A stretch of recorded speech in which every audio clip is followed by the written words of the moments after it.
ወሬ እንዴት ያለ መከራ እኮ ነው በእውነቱ ማለት ነው። ስንት ወሬኛ እኮ አለ በእውነቱ ማለት ነው። ወሬ ዝም ብሎ ሰው ብሎ ወሬ ሰምቶ ግር የሚል ማለት ነው። ወሬ ነጥቆ የሚሮጠው ማለት ድድ እያለ የሚሮጠው አይገርማችሁ? ክርስቶስን ራሱ እኮ የሰቀሉት እኮ በወሬ ነው። ህዝቡ ይሳቃል። ሰንበትን ሽሯል ይላሉ። ሽሯል? ኧረ አልሻረም። እኔ የዳዊት ስርና ዘር ነኝ አለ። እስኪ በሉ እኔ የዳዊት ስርና ዘር ነኝ በሉ። የዳዊት ስርና ምንድን ነኝ አለ? ዘር ነኝ። ስር ነኝ ሲል ፈጣሪው ነኝ ማለቱ ነው። ዘር ነኝ ሲል ከሱ ተወልጃለሁ። ከሱ ከተወለደች ከመቤታችን ተወልጃለሁ። እመቤታችን ያልኳት እኔ ነኝ። ክርስቶስ አላት ደግሞ እንዳይመስለው ማለት ነው። አይጣላይ ድረስ ነው እኮ በመጽሐፍ ቅዱስ ታውቃላችሁ አይደል? ጭልፊት አይበላም። ታውቃላችሁ? ይበላል? ትበላላችሁ እንዴ? ወይ ብል ወይ አንበላም በሉ። ጭልፊት ትበላላችሁ ነው ዶሮ ነው የምትበሉት? ጭልፊትስ ትበላላችሁ? ኧረ ተው መልሱ እናንተ ሰዎች። ጭልፊት ይበላል አይበላም? ትበላላችሁ? ትበላላችሁ? በጣም ጥሩ። እሺ ካልበላችሁ ላሳያችሁ ነው።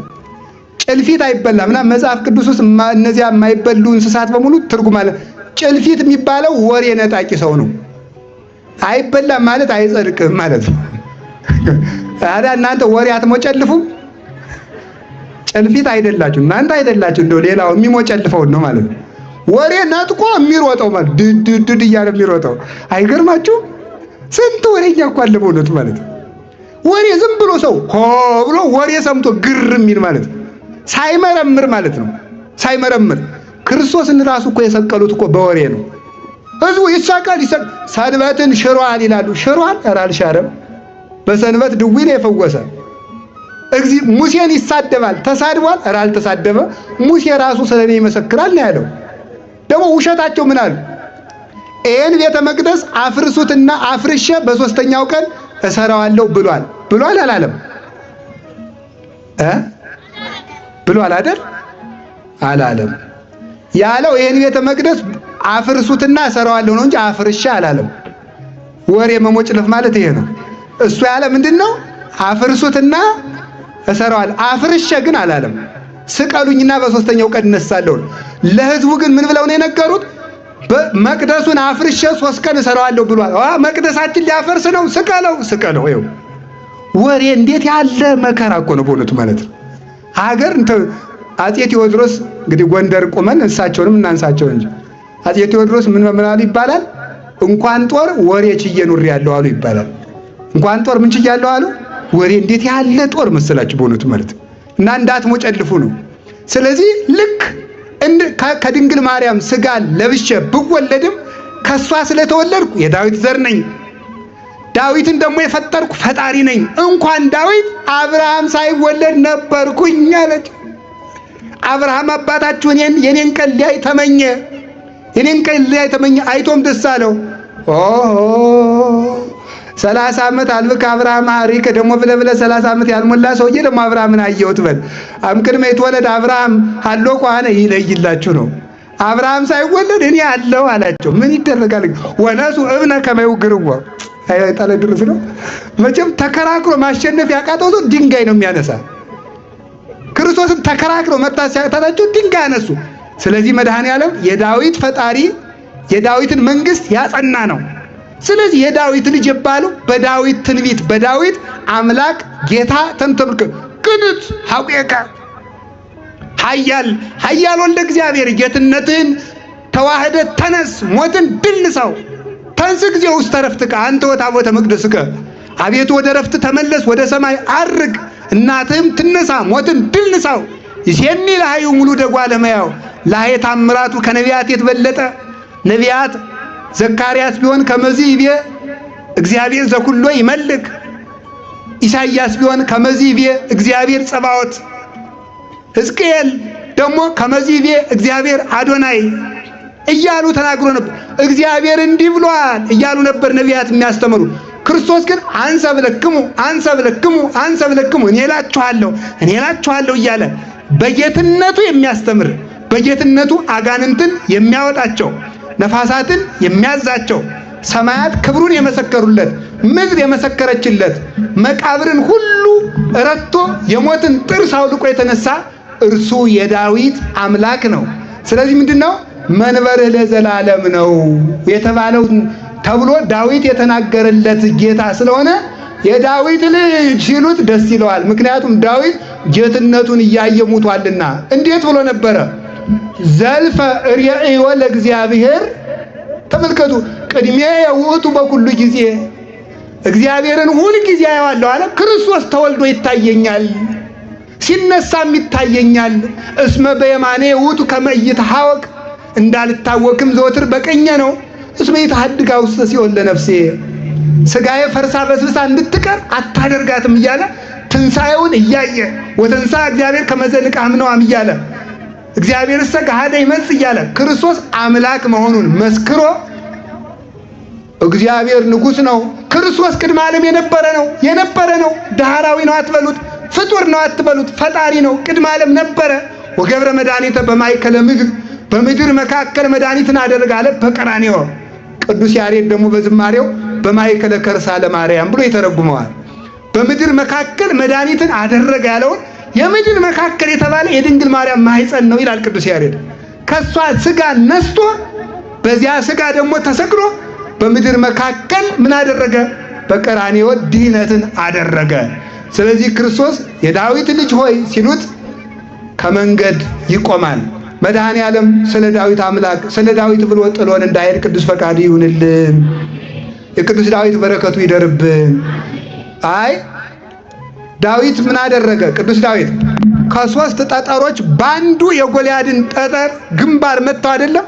ከሶስቱ አካላት አንዱ አካል ወልድ ሥጋ ለበሰና ጎልያድ የተባለ ዲያብሎስን ግንባሩን ብሎ በመስቀሉ ቀጥቅጦ አፍርሶ ሞትን ሆይ መውጊያ ወጸምጸሙ አስናኒሁ ጥርሱን አውልቆ ጥሎበታል። ማንን የሞት እንግዲህ ወዲያ ብሏል ቅዱስ አትናቴዎስ። ሞትን የሚፈራው ማን ነው? ሞትን የሚፈራው ማን ነው? እንግዲህ ሞት እንግዲህ ይላል። ሞት እንግዲህ አንገቱ ላይ ተረግጦ መርዝን እንዳስተፉት እባብ እጅ ላይ ቢጨብጡት አንዳች እንደማያደርገው ጥርሱ አርጅቶ ጥርሱ እንደወለቀ አንበሳ ሞትን የሚፈራው የለም፣ ክርስቶስ ኃይሉን አድክሞታልና ብሎ ይነገራል። ስለዚህ ጎልያድ የተባለ ዲያብሎስ፣ ጠጠር የተባለ ወልድ ግንባሩን የመታ ነው። ስለዚህ ግንባሩን ዳዊት ጎልያድ አንዱ ጠጠር እንደውም ድንጋዩ ቅዱስ ቄርሎስ እንደሚናገረው ልሙጽ ነው ይላል። ልሙጽ ማለት ፈረፈር ድንጋይ አይደለም፣ የሚፈረካከስ ወይም ስንጥቅ ያለው ድንጋይ አይደለም፣ የዓለት ድንጋይ ነው። ምንም ፍርቅ የሌለበት ክርስቶስም በተዋህዶ መለየት የሌለበት ነው። ሥጋው ከጌትነቱ የማይለይ ጌትነቱ ከሥጋው የማይለይ የማይከፈል ሁለት ያይደለ አንድ አምላክ ሰው ሲሆን ከሰማይ መንበሩ ያልጎደለ ሲሞት ሕያውነቱ ያልቀረ ሲወሰን ምልአቱ ያልቀረ ሲደክም ኃይሉ ያልተወሰነ ማን? ቅዱስ እግዚአብሔር ኢየሱስ ክርስቶስ ስግው ቃል ክርስቶስ ነው። ስለዚህ እሱ በምን ተመሰለ? በዚያ አለት ተመሰለ። ያንን አለት እያነሱ የሚወረውሩ ደግሞ ዳዊት የሚባሉ እነማን ናቸው? እነ ቅዱስ ቄርሎስ ናቸው። ቃል ሥጋ ሆነ በሚባል ጠጠር የንስጥሮስን ግንባር እየመቱ መናፍቃንን የሚረቱ እነዚህ ዳዊት ይባላሉ። የቄርሎስ አምላክ ለኛ የሚለመነን። የተወሰኑ ማጠቃለያዎችን ሐሳቦችን ልናገርና ልጨርስ። የዳዊት አምላክ ስንለው ይቅር የሚለን ቅዱስ ዳዊት የንስሐ ሰው ስለሆነ እኛም እንደ ዳዊት ብለን ስንጠራ ስማን ስላሉት ነው የቆያቸው። ቅዱስ ዳዊት ንስሐ የሚገባ ሰው ነበረ። እንግዲህ ታውቃላችሁ አይደለም? የኦሪዮን ሚስት ቀምቶ የወንድ ሚስት ቀምጦ በኃጢአት በተሰናከለ ጊዜ ደግሞ ባሏንም አስገድሎ እሷንም ቀምቶ ይችን ኃጢአት ሰርቷል። ከዚያ በኋላ ተመልከቱ፣ ሰለስተ ግብራተ ድህረ ፈጸመ ዘመሃርክምዎ ለዳዊት ቅድመ መሃሩኒ ሥላሴ ዳግመ ይላል አባ ጊዮርጊስ በጸሎት ሲናገር። ሦስት ኃጢአቶችን ከሰራ በኋላ ዳዊትን ይቅር ያላችሁ ሥላሴ እኔንም ማሩኝ ይላል። ሦስት ኃጢአት፣ አንደኛ አታመንዝር፣ ሁለተኛ አይትሁር ሀበ ብእሲ ተብእሲ፣ ሦስተኛ አይትቅትል አትግደል፣ የወንድ ሚስት አትመኝ፣ አታመንዝር፣ ሰው አትግደል የሚለውን ሦስት በደል በደለ። ቅዱስ ዳዊት ደግ አደል ቁጭ ካለበት ነብዩ ናታን መጣ። ንጉሥ አቤት፣ 100 በጎች አሉት፣ አንድ ባለጸጋ ነበር። መልካም። አንድ በግ ያለችው ደግሞ አንድ ድሃ ነበረ። ከበላው አብልቶ ከጠጣው አጠጥቶ ያኖራታል። እሺ 100 በጎች አሉት ሰውዬ እንግዳ ቢመጣበት የዳውን አንድ በግ ወስዶ በላበት። ይህ በአንተ ግዛት ተደረገ። ሕያው አምላከ እስራኤል ሕያው እግዚአብሔር ምስክሬ ነው። ይህ ሰውዬ ጉድጓድ ተቀፍሎ ከመሬት በታች ተቀብሮ አይላፈ እስራኤል ከብት ይንዱበት አለ ቅዱስ ዳዊት። ቅን ስለሆነ መልካም። እንግዲህ 100 በግ ያለ አንተ፣ ብዙ ሚስት ያለ አንተ ነህ። አንድም የበግ ያለችው የተባለ አንድ ሚስት ያለችው ኦሪዮ ነው። እንግዳ የተባለ ፈቃደ ሥጋ ነው። በዚያው መወቁት። ፈቃደ ሥጋ እንግዳ መቼም ደርሶ መሄዱ አይቀርም። ፈቃደ ሥጋን መታገሱት መቼም አንድ ቀን አድሮ ለሚሄድ እንግዳ አመል ማስቆጠር ጥሩ አይደለም። ችሎ ማለፍ ነው አይደለም? ፈቃደ ሥጋም አብሮና አይኖርም። ጥቂት ቀን ብንታገሰው ያልፋል። እንግዳ ነው። እንግዳ ሲመጣ አንድ በግ አረደ ማለት የሰው ሚስት ቀማለው። ያንን በሰው የፈረደውን ፍርዱን ተቀብሎ እያለቀሰ ኃጢአቴ ተመልከቱ ከፀጉሬ ይልቅ በዛ እያለ እያለቀሰ በንባው ሰርዶ እስከሚያበቅል ድረስ አልቅሷል። በንባው ሰርዶ አብቅሮ ሰርዶ ተብትቦ እስከሚይዘው ድረስ ያንን በመቀስ ብጥስ ብጥስ አድርገው ኋላ ነው ኃያላኑ ያወጡት ማለት ነው። እና ቅዱስ ባስልዮስ ዘቂሳርያ ሲናገር ንስሐ መግባት ከዳዊት፣ ንስሐ መስጠት ከናታን፣ ምሕረት መስጠት ከእግዚአብሔር ይላል። ንስሐ መግባት እንደ ዳዊት፣ ንስሐ መስጠት እንደ ናታን፣ ምሕረት መስጠት እግዚአብሔር። ስለዚህ ያለ ካህናት ስርየት አይሰጥም፣ ንስሐም አይገኝም። ስለዚህ ዳዊትን መስለው ይቅር በለን ለሚሉት በንስሐ ለሚማጸኑት ክርስቶስ ይቆያቸዋል። ጌታችን ኢየሱስ ክርስቶስ ብንጠራው አልመልስልን ያለ ሲመስለን ሁላችንም ንስሐ ገብተን ብንጠራው ይሰማናል። የዳዊት ልጅ ሆይ ማረን። እነዚህ ሁለቱ ዕውራን የተባሉት አንዱ አይሁድ ናቸው፣ አንዱ አሕዛብ ናቸው። የክርስቶስን ብርሃን የተባሉ እነዚህ ናቸው። አሕዛብም ክርስቶስን እንዴ አምላክ ይላል እንዴ አምላክ ይራባል እንዴ አምላክ ይጠማል ብለው ሳያምኑት የቀሩ የክርስቶስን ብርሃን ያላዩ፣ አይሁድም ታምራታቸውን እየተከተሉ ለምንድን ነው ያላቸው? ለግሪክ ሰዎች ይላል ለሰብአ ጽር ይመስሎሙ ምንድን ነው ያለው? ዘነአብድ ወለአይሁድ ይመስሎሙ ዘንጌጊ። ለአይሁድ የምንበድል ይመስላቸዋል ክርስቶስ ተወለደ ስንል፣ ለአሕዛብ ለግሪካውያን ደግሞ አበዱ እንዴ እነዚህ ሰዎች ደግሞ አምላክ ይወለዳል ይመስላቸዋል።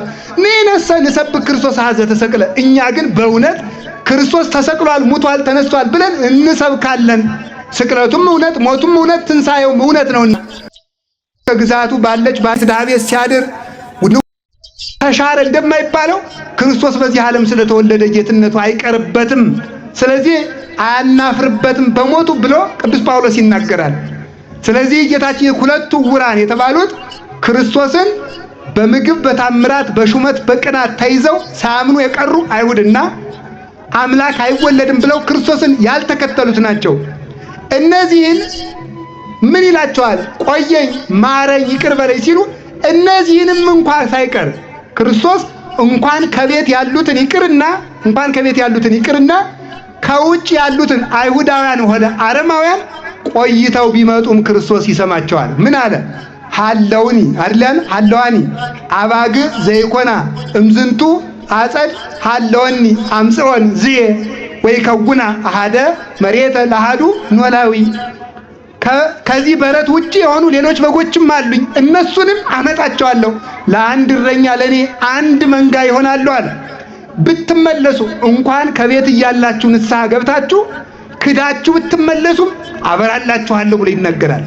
ዓይንን የሚያበራው የዳዊት ልጅ ሆይ ማረኝ፣ ክርስቶስ ማረኝ ሲሉት ይሰማል፣ ምሕረት ስጠኝ ሲሉት ይሰማል። እንዲያውም ምን ይላሉ? የሚገርመው ይህንን የተረጎሙ ሊቃውንት ሲናገሩ ዓይኑ የታወረ ሰው በሰማይ ላይ የሚኖሩ ፀሐይን፣ ጨረቃን፣ ከዋክብትን ማየት እንደማይችሉት ሁሉ የክርስቶስ ብርሃን ያልጎበኘ ሰውና ሕሊናው የታወረ ሰው ሰማይ የተባለች ቤተ ክርስቲያንን፣ ፀሐይ የተባለ ክርስቶስን፣ ጨረቃ የተባለች እመቤታችንን፣ ከዋክብት የተባሉ ቅዱሳንን ክብራቸውን ማየት አይችሉም።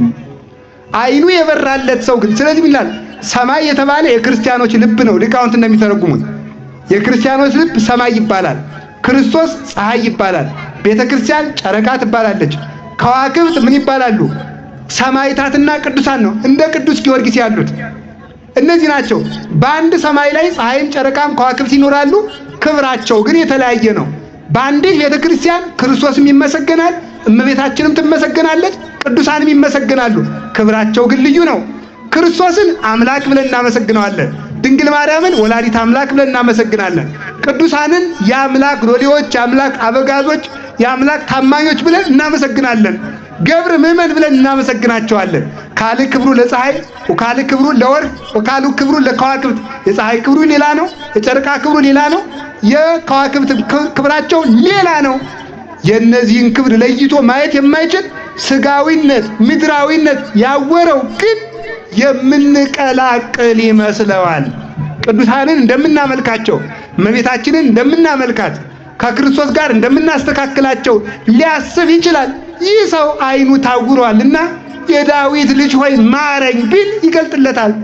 አይኑ ፀሐይ ክርስቶስን በጌትነቱ እንደ እስጢፋኖስ፣ ድንግል ማርያምን በአምላክናትነቷ፣ ቅዱሳንን በክርስቶስ ሰራዊት አርበኝነታቸው እንዲህ ያሉትን እንድናከብር ራይ ድረስ ነው። በእውነቱ እግዚአብሔር ከዚህ ክደት ይሰውረን። ቅዱስ ጳውሎስ የገላትያን ሰዎች ምን እንዳለ ታውቃላችሁ? እንደው እኮ እንዳስተማርኳችሁ ትምህርት እኮ አይናችሁን ልትሰጡኝ ይገባ ነበር ነው ያለው። አይናችሁን፣ አይን የሚሰጥ ለእግዚአብሔር ነው ለፍጡር? ቅዱስ ጳውሎስ አይናችሁን ልትሰጡኝ ይገባ ነበር ብሎ ከተናገረ እንደው ቅዱስ ጳውሎስ ስሙ ይመስገን። ቅዱስ ጳውሎስ የቤተ ክርስቲያን ብርሃን ነው ስል አሁን ይከፋዋል እግዚአብሔር። እንደውም ቅዱስ ጳውሎስ ምንድን አለ? ወይ አኩትወ ለእግዚአብሔር በእንቲአየ፣ በእኔ ምክንያት እግዚአብሔር ይመሰገናል። ቅዱሳን እግዚአብሔር እንዲመሰገን ምክንያቶች ናቸው እንጂ እግዚአብሔርን የሚጋርዱ ጨለማዎች አይደሉም። የእግዚአብሔር ብርሃን የሚገለጥባቸው ናቸው። እነሱ ሙተው የክርስቶስ ሕይወት በእነሱ የሚታይባቸው ናቸው። እነሱ ሰሌዳ ሆነው የእግዚአብሔር ብርሃን በእነሱ የሚታይባቸው ናቸው። እንዲህ ያለ ዕውርነትን የዳዊት ልጅ ሆይ ማረኝ ብለው አሁንም እመቤታችንን ለሚሰድቡ፣ ቤተክርስቲያንን ለሚነቅፉ፣ ቅዱሳንን ለሚያቃልሉ የዳዊት ልጅ የዳዊት ፈጣሪ መድኃኔዓለም አይነ ልቡናቸውን ያብራላቸው። የእኛንም ልቡና ያብራልን መድኃኔዓለም። የዳዊት ልጅ ሆይ ማረኝ በሉ እንጂ በሉ። ስለዚህ የዳዊት ልጅ ሆይ ማረኝ የሚባል ስንል ምን ማለት ነው? አንደኛ መሐሪነቱን አምነዋል፣ ይቅርታ የሚሰጥ እሱ እንደሆነ፣ የምሕረት ባለቤት እንደሆነ። ሁለተኛ ትሕትና አለበት፣ እምነት አለበት። ይብቃል፣ ሌላ ምራ ግብራለ ልጨርሰው። እምነት አላቸው፣ እንደሚመራቸው እርግጠኛ ሆነዋል። ትሕትና አላቸው፣ ኃጢአተኛ መሆናቸውን አምነዋል፣ ይቅርታ እንደሚገባቸው አምነዋል። መሐሪነቱን በመሐሪነቱ እንደሚድኑ አምነዋል። እንደው ይገርማል። ክርስቲያን እኮ አምላኬ ማረኝ ይላል እንጂ እኔ ጸድቄአለሁ አይልም። ከየት እንዳገኙት አይታወቅም። እኔ ጸድቄአለሁ፣ ድኛለሁ፣ በጸጋው ድኛለሁ እንዲህ ወዘተርፈ ያነሳ ይጥላል። ክርስቲያን አቤቱ ይቅር በለኝ ይላል እንጂ እኔ ጸድቄአለሁ፣ ድኛለሁ አይልም። ስለዚህ ሁላችንም ልንገራችሁ፣ እንደውም ሊቃውንቱ ምን ይላሉ? ይሄንን ሲጸለይ ምን እንደመሰላችሁ? ይሄንን ጸሎት ከስትንፋስ ጋር ሊጸልዩት የሚገባ ጸሎት ነው የሚሉት። ከስትንፋስ ጋር እግዚኦ መሐረነ ክርስቶስ ማለት እኮ ነው። አዲያ ከዚህ በላይ ይሄንን ከምታስተምር በዚህ ከምትኖር ከኦርቶዶክስ ተዋሕዶ ቤተክርስቲያን ውጭ የተሰናዳች ቤተክርስቲያን አለች እንዴ? በፍጹም። ስትጨርስ ምንድን ነው የምትለው? እስቲ በኋላ ብፁዕ አባታችን እንድሰሟቸው ይፍታ ይድግ ያንጾ ይቀድስ ነው አምላክ ነው መድኃኒነ ኢየሱስ ክርስቶስ ብለው ምንድን ነው የሚሉ? እግዚኦ ኧረ በሉ ደግሞ ይሄንም አንልም ልትሉ በሉ እግዚኦ እግዚኦ። አያችሁ፣ ይሄ ነው መጨረሻ የሚደመደመው በዚህ ነው። ትልቅ ጸሎት ነው የተባለው ለዚህ ነው። አቤቱ ይቅር በለኝ። ስለዚህ ስንነሳም ስንተኛም ስንሄድም እግዚኦ ማለት እንደው ምን ይባላል? ከስትንፋስ ጋር ሊጸልዩት የሚገባ የሚባለው ምንድነው?